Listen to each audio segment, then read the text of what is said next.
एक बार की बात है, एक गांव में 100 घर थे और 100 घरों के अंदर 300 से 400 व्यक्ति जो थे रहते थे।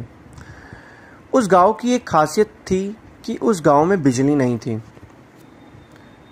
और बिजली ना होने के कारण जो था वहाँ के लोगों को कोई परेशानी भी नहीं होती थी और इतनी पीढ़ियाँ दर पीढ़ियाँ जो थी उस गांव में रह चुकी थी।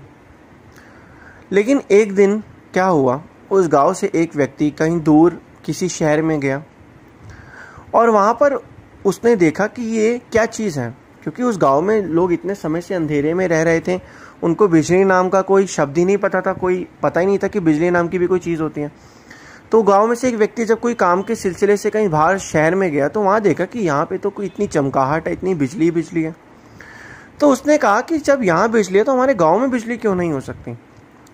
तो उस व्यक्ति ने क्या किया, वहाँ से जो था एक लालटेन लेके, लालटेन तो आप सभी लोगों को पता ही है, एक लालटेन लेके वहाँ गांव पहुँचा और गांव पहुँच के उसने अपने घर में लालटेन को जलाया और गांव के अंदर जो उसका घर जो था उसमें जो है उजाला ही उजाला हो गया, रोशनी रोशनी हो गई।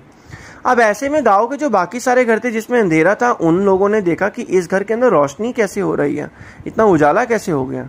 तो सभी लोग जो थे उसके घर पे आए, रिश्तेदार वगैरह सभी आसपास के पड़ोसी, और देखा कि इसके कमरे में घर में उजाला और रोशनी कैसे हो गई है। तो अब कहने का तात्पर्य क्या है, अब उनमें से कुछ लोग जो थे उससे ईर्ष्या करने लग गए कि यार इसके घर के अंदर तो रोशनी रोशनी, हमारे घर के अंदर तो अंधेरा है। अब बहुत सारे जो आसपास के पड़ोसी थे वो भी उससे ईर्ष्या करने लग गए कि इसके घर में उजाला, हमारे घर में अंधेरा क्यों है। अब दो चीज़ हो सकती थी, या तो बाकी लोग शहर दूर जाकर जो थे अपना लालटेन लेके आ जाते, जो कि बहुत मुश्किल काम था, या तो वो क्या करते कि इस जो व्यक्ति के घर पे लालटेन जो लेके आया था शहर से, इसकी लालटेन को बुझा देते। तो दो रास्ते थे। सारे के सारे लोगों ने जो मिलकर क्या फैसला किया कि इसकी लालटेन को बुझा देते हैं, तो सभी ने उसकी लालटेन को बुझा दिया और उसके घर में भी अंधेरा आ गया। ठीक इसी तरीके से कहने का तात्पर्य यह है कि इस संसार के अंदर भी व्यक्ति जो है इस संसार में रहता है, खूब मेहनत करता है, तरक्की करता है, लेकिन जो आसपास के उसके लोग होते हैं, दुनियादारी होती हैं, वह उसे तरक्की करना के देखना चाहते ही नहीं है। वह उससे जलते हैं, ईर्ष्या भाव रखते हैं कि हम यहाँ हैं, ये आगे वहाँ कैसे पहुँच गया। वे उसे आगे बढ़ने ही नहीं देते हैं, वह उसे रोकते हैं। तो यही कहने का तात्पर्य है कि बस इस संसार के अंदर वक़्त के संत महापुरुष ही हमारे अपने हैं, जो हमें देखकर खुश होते हैं, जो चाहते हैं कि ये जीव तरक्की करे, संसार में भी तरक्की करे और भक्ति में भी तरक्की करे और आगे से आगे बढ़ता जाए। लेकिन आम संसारी लोग जो हैं, हल्का सा कोई किसी को तरक्की करते हुए देखता है, आगे बढ़ता हुआ देखता है, तो वह उससे जलने लग जाता है कि ये आगे कैसे और मैं पीछे कैसे हूँ। वो उसको पीछे की तरफ धकेलना शुरू कर देता है। लेकिन संत महापुरुष कहते हैं कि तुम इन लोगों से दूर रहो, तुम सत्पुरुषों की चरण शरण को प्राप्त तुमने किया है, भजन अभ्यास और बंदगी करो, क्योंकि ये लोग कुछ भी नहीं तुम्हें देने वाले, सिर्फ और सिर्फ ये तुम्हें दुख ही देंगे। तो आज इस घोर कलयुग में वक़्त के संतों महापुरुषों की हमें चरण शरण मिली है और उनका नाम हमें मिला है, जिस नाम को जब कि हम अपनी इस आत्मा का कल्याण कर सकते हैं। लेकिन आम मनुष्य इस बात को समझ ही नहीं पाता है और वह संसारिक मोह माया ईर्ष्या के बीच में फंस जाता है।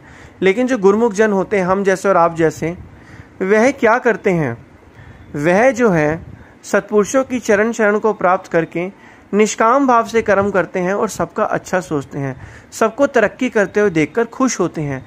संसारी लोग तो तरक्की करते हुए देख के लोगों से खुश होते ही नहीं हैं, वो तो जलते हैं और उसे गिराने के अथक प्रयत्न करते रहते हैं। लेकिन जो गुरुमुख होते हैं वह कभी भी एक दूसरे को देख के जो है कभी भी ईर्ष्या नहीं करते, क्योंकि उनके अंदर वो भाव है, वो गुण है जो सत्संगति से प्राप्त हुआ है, संतों महापुरुषों की वाणियों को सुनकर जो है प्राप्त हुआ है। इसलिए आज इस घोर कलयुग में संतों महापुरुषों ने हमें यह बताया है और यह भी कहा है कि संसार में रहो, खूब तरक्की करो, धन दौलत पैसा कमाओ, मना नहीं है, लेकिन इस संसार में रहते हुए एक चीज़ को साथ रखो, क्योंकि संसार में रह के धन दौलत कमाना, पढ़ाई करना, बिजनेस व्यापार करना वो बहुत ज़रूरी है, उसके बिना संसार में निर्वाह नहीं है। लेकिन उन्होंने कहा कि अपने मन को हमेशा सत्पुरुषों की चरण शरण में लगाओ और 5 नियम जो मिले उसकी पालना हमेशा करते जाओ। जब तुम ये काम साथ में करते रहोगे तो तुम्हें कभी भी कोई भी परेशानी नहीं होगी। एक बार एक व्यक्ति था, उसने कहा कि एक संत को कहा कि संत जी, मैं इस दुनिया में रहता हूँ और संसार की सभी चीज़ें भी करता हूँ, लेकिन मेरे मन के अंदर वो खुशी नहीं है, वो एक आनंद नहीं आता मुझे। जो चीज़ एक आनंद आना चाहिए, खुशी आनी चाहिए, वो आनंद मुझे मिलता नहीं है। तो संसार में मैं रहता भी हूँ। तो उन संत ने कहा कि ये नाव तुम्हारी है। वो नाव में बैठा होता है व्यक्ति और चप्पू होता है। तो संत ने कहा चलो इस नाव में बैठ के उस किनारे तक चलते हैं। और संत ने कहा कि चप्पू मैं चलाऊँगा। वहाँ पे 2 चप्पू होते हैं। संत जो थे वो चप्पू चलाने लगते हैं। तो चप्पू चलाते चलाते आधा घंटा, 1 घंटा, 2 घंटा बीत जाता है। वह नदी किनारे तक पहुँच ही नहीं पाती है। तो संत ने कहा कि मुझे ये बताओ कि हम अभी तक किनारे पे क्यों नहीं पहुँचते, क्योंकि संत चप्पू चला रहे होते हैं। तो इस व्यक्ति ने कहा संत जी, आप जो है चप्पू चला रहे हैं, इस नाव को चलाने के लिए 2 चप्पू हैं, लेकिन अगर आप एक चप्पू से चलाते रहेंगे तो आप तो कभी भी किनारे नहीं पहुंच पाओगे। किनारे तक पहुंचने के लिए आपको दोनों चप्पू को चलाना पड़ेगा, जिससे आप तुरंत ही एक स्पीड में जो है अपना किनारे तक पहुंचोगे। तो संत जी ने कहा तुम्हारी जो बात, तुमने जो क्वेश्चन पूछा था उसका आंसर यही है कि तुम इस संसार में एक चप्पू से जिंदगी जी रहे हो, एक चप्पू चला रहे हो, वो भी संसारिक धन दौलत को एकत्रित करना, संसारिक कामों को करना, ये तुम चीज़ कर रहे हो। तुम दूसरा भक्ति वाला चप्पू चला ही नहीं रहे हो। तुम जब तक भक्ति का चप्पू नहीं चलाओगे तब तक तुम्हें आनंद नहीं मिलेगा। और संसार की चाहे तुम जितनी दौलत, मोह माया, धन दौलत को, ऐशत को कमा लो, लेकिन अगर मन के अंदर शांति नहीं होगी तब तुम्हें इन चीज़ों को खर्चने का, इंजॉय करने का मन ही नहीं करेगा। तो तुम्हें अब क्या करना है, तुम्हें जिंदगी के दोनों चप्पू को चलाना है, एक संसार का चप्पू और एक भक्ति का चप्पू, तब तुम किनारे तक पहुंच जाओगे। तो उस व्यक्ति ने संत जी के चरणों में दंडवत करी और धन्यवाद किया। ठीक इसी तरीके से कहते हैं, तुम बिन कोई मीत नहीं स्वार्थ का संसार, बिन स्वार्थ सतगुरु करे निष्दिन पर उपकार। हम ये रोज जो है यह पढ़ते हैं, श्रवण करते हैं कि सतगुरु के बिना हमारा इस दुनिया में कोई मीत नहीं है, सबके सब स्वार्थी लोग हैं।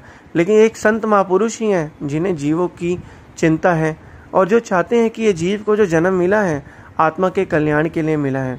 आज संसारी लोग जो है इतना पैसा खर्च करते हैं, इतना कुछ करते हैं, प्रयत्न करते हैं सिर्फ कुछ ऐसी चीज़ को पाने के लिए जिससे उसे वो सुख मिल जाए, लेकिन उसे वो सुख वो मिलता ही नहीं है। क्योंकि वो सुख जहाँ ढूंढने जा रहा है, वो सुख सोचता है कि मैं यहाँ घूमने जाऊँगा तो मुझे सुख मिलेगा, मैं सोचता है मैं फॉरेन कंट्री का टूर करके आऊँगा तो मुझे सुख मिलेगा, वह सोचता है कि मैं यहाँ खेलने जाऊँगा मुझे सुख मिलेगा, वह सोचता है मैं शादियाँ पार्टियों में जाऊँगा मुझे सुख मिलेगा। लेकिन नहीं, सुख ना ही रे हरि भक्ति बिना सुख ना ही। सत्पुरुषों की चरण शरण को प्राप्त करे बिना मन की शांति नहीं मिल सकती और सच्चा सुख नहीं मिल सकता। क्योंकि सुख का साधन एकमात्र है जिसका करने के कोई ज़्यादा प्रयत्न भी नहीं है, सिर्फ अपनी सुरती को एकाग्र करके दिन में कुछ समय निकाल के संतों महापुरुषों की चरण शरण में बैठ के ध्यान करना और उनके बताए गए नियमों की पालना करना। जितना आप ये करते रहेंगे उतना मन के अंदर शांति आएगी, जीवन आनंद से व्यतीत होगा। तो आज ही समय प्रण लेना है। जिस तरीके से 2 चप्पूओं के बारे में हमने सुना, अब हमने अपने दोनों कामों को एक साथ साइमल्टेनियसली करना है, जिससे हमें कभी कोई दिक्कत परेशानी ना आए। संसारिक चीज़ें भी हमारे पास आएंगी और उनको जब हम खर्च करेंगे मन कर एंजॉय भी होगा, लेकिन साथ में हमारे मन के अंदर एक शांति बनी रहेगी। अगर आपके पास करोड़ रुपए और मन की शांति ना हो तो उस करोड़ रुपए को खर्चने का आपका मन भी नहीं करेगा, और अगर आपके पास मन की शांति हो तो उस करोड़ को खर्चने का भी मन करेगा। ठीक इसी तरीके से जब 3 चीज़ें हमारे पास होनी चाहिए, एक अच्छा शरीर, अच्छा स्वास्थ्य शरीर और अच्छा पैसा और सत्पुरुषों की एक मानसिक भक्ति और मानसिक शांति। अगर आपके पास ये 3 चीज़ें हैं तो आप इस दुनिया में कुछ भी कर सकते हैं। बस आपको ये तीनों चीज़ों के लिए अब मेहनत और प्रयत्न करना है, और सत्पुरुषों की चरण शरण को प्राप्त आपने कर लिया है तो भजन अभ्यास और भक्ति करनी है, जिससे आपका ये लोग भी सुखी होगा और परलोक